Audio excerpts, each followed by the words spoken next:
abiringiye Uwiteka bameze nk'umusozi Siyoni utabashika kunyeganyezwa namba. Abiringiye Uwiteka bameze nk'umusozi Siyoni utabashika kunyeganyezwa namba.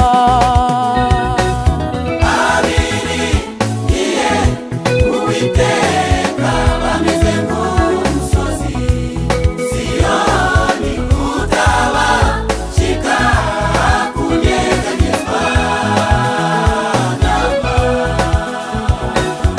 Abiringiye Uwiteka bameze nk'umusozi Siyoni utabashika kunyeganyezwa namba.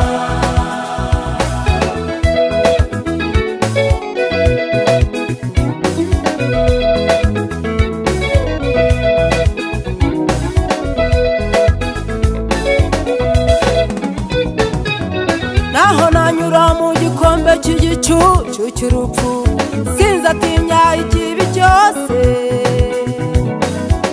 kuko ndi kumwe n'umwami wanjye Yesu.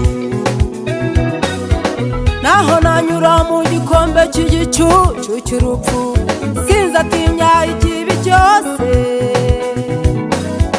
kuko ndi kumwe n'umwami wanjye Yesu.